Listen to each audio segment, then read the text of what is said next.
Hi, Guido Fox here. Welkom bij een nieuw book report. Today I want to talk with you about this amazing book, a very small book, but I think a very important book about a leader from God's heart, from the guy Jen Edwards, a leader from God's heart about spirituality, a little bit Christianity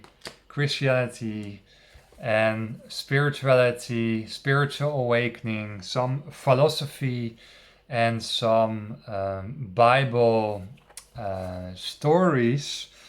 Also, a little bit about mental status, the mental state of Christians in general, and Christian groups. So 140 pages of spiritual information about Christianity, spirituality, and personal development. And he wrote this book for Christians, believers, and who were stuck in their current Christian spiritual life. They're in churches, Catholic, Protestants, whatever, or small Christian groups, and still they are not so happy. They're singing their songs, their talk to their Christian community.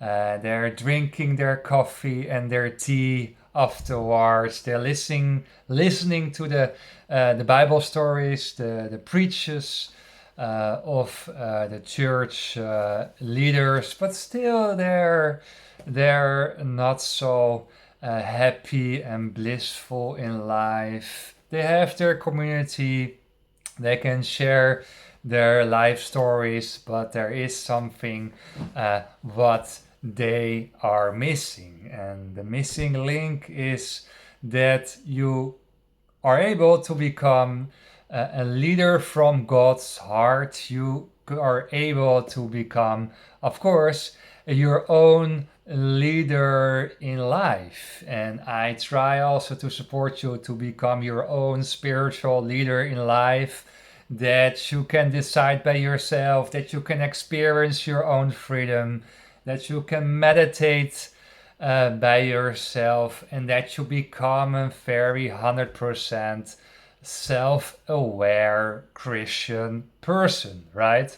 Um, that's the whole goal, and that you're not are a dependent, fully dependent on your Christian leaders, on your Christian group, on your Sunday church, and that you're even are not only dependent, attached to the Bible only, right? So the attachment of all these systems could also make you a bit crazy.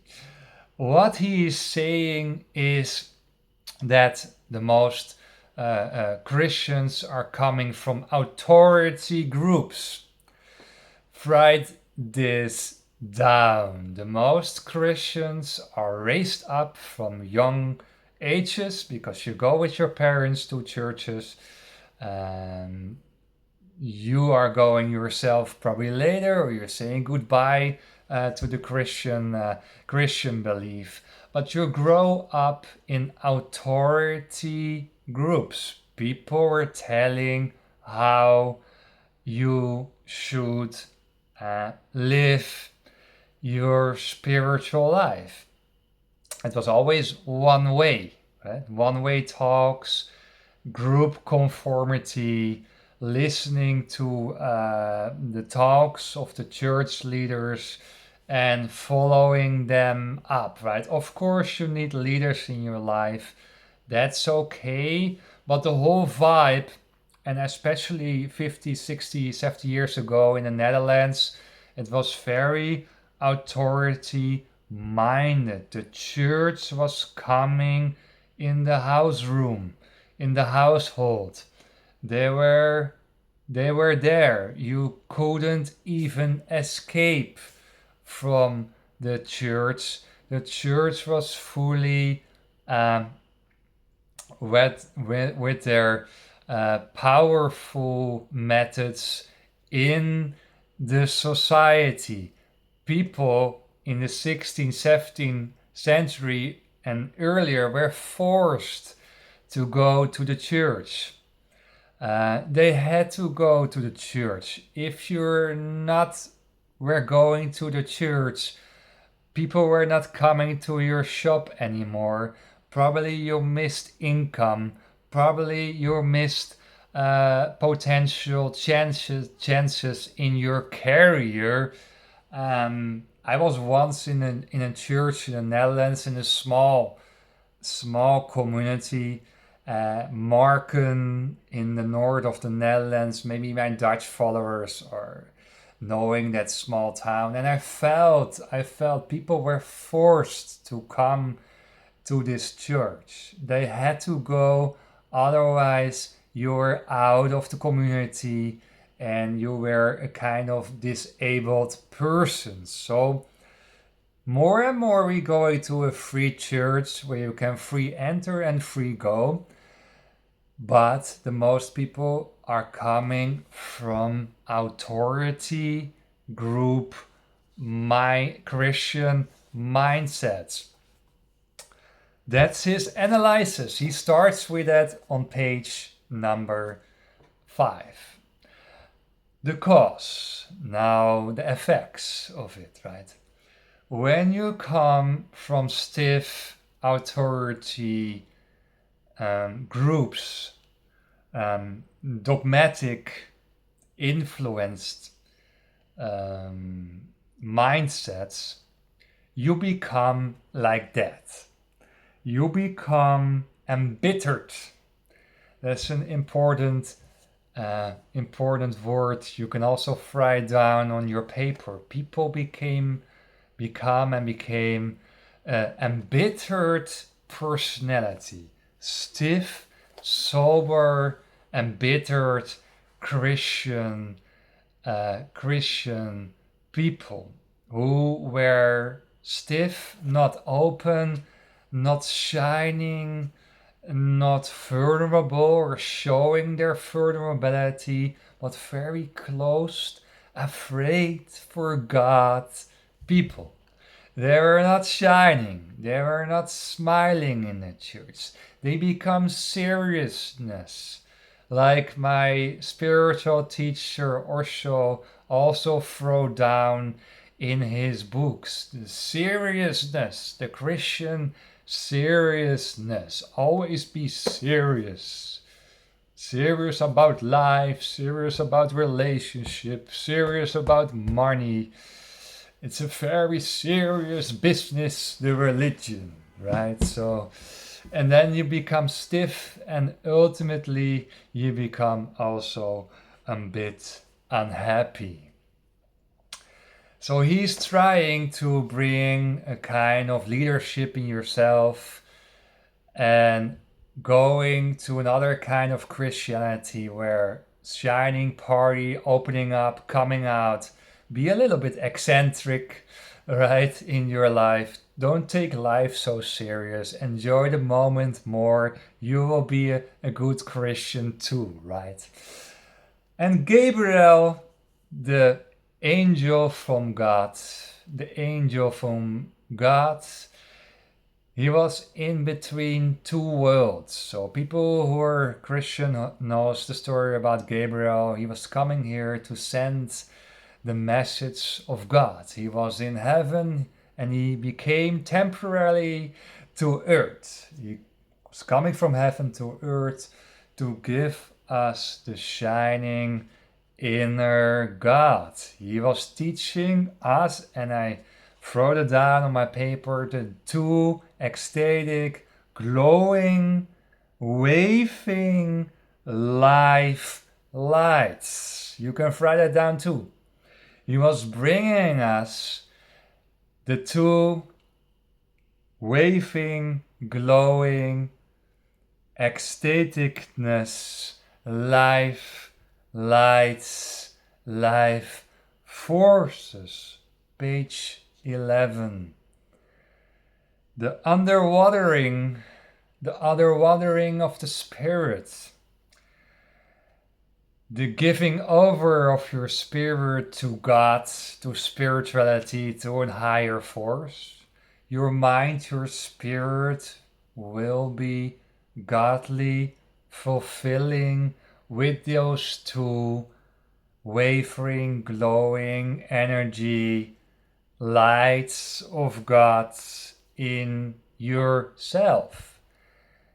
The Archangel Gabriel sent us the inner awakening person who escape the authority groups, who were become leader him or herself through meditation / prayer, going in yourself into the woods, into the desert of God for 40 days, in your aloneness, out of the authority groups, and you become a leader from God's heart yourself. That's the short summary of this book. Become a God's leader from yourself. It is also your own tour. Christianity is your own tour, is your own spiritual tour, is your own journey. You can use the knowledge from other people or church members or church leaders. You can do that, but ultimately is religion your own path, your own path of freedom, and your own responsibility to not become so dependent on the church, on the group dynamics, on the group pressures, and on the Holy Bible. It's one thing, two things, three things who can bypass or bonus for your self-development, but never become attached or clinched to those books, to those persons, and to those institutions. Jesus was a self-made man. There were no churches when Jesus were living there. He was moving around from city to city, from desert to desert. He was moving to Egypt. He was learning in different spiritual schools. He was a self-made man. And I want that you become a self-made man too. That's the most important from coaching, spiritual life coaching, is that you take freedom and responsibility for your own actions. Page 29. God is an university. God is a learning institution, and only a few will enter, and only a few will finish the path of spiritual journey and enlightenment. Only a few, a very tiny few for society, will going on their own spiritual Christian journey. Not fixed in a church, not fixed in small social circles, but going on your own path. God is a university only for very few people. The rest is doing a Sunday morning affair. But religion is going on and going on every minute, every hour, every day. It will be a refreshing mentality, activity.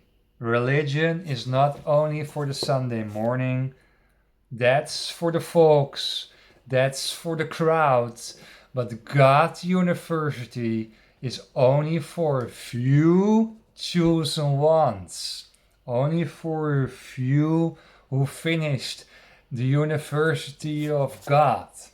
Only a few become their own leader and can make decisions without influenced by group dynamics, group thinking, and can really, really think for themselves.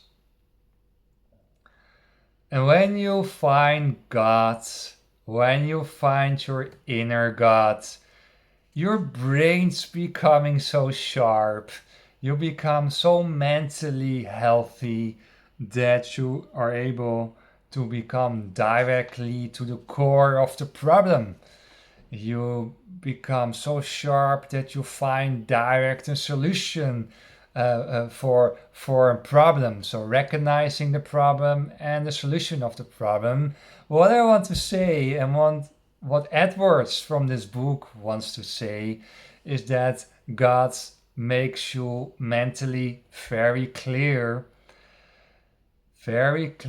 and you also perform rational wise better in life. So spirituality, religion is not only for Sunday morning, but you can also bring that to your work, right? You can also bring that to your business life. You can also bring that to your family life, to your social life, or whatever. And religion is the basis, the fundament for your functioning in this society. So if you know that, that a mentally sharp mind is perfectly uh, go into religion. It will be stimulating to go into spirituality because you will become a better version of yourself, but also a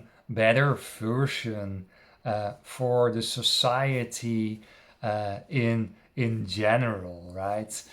Thank you for watching this book report, and I see you hopefully by the next one. Bye bye.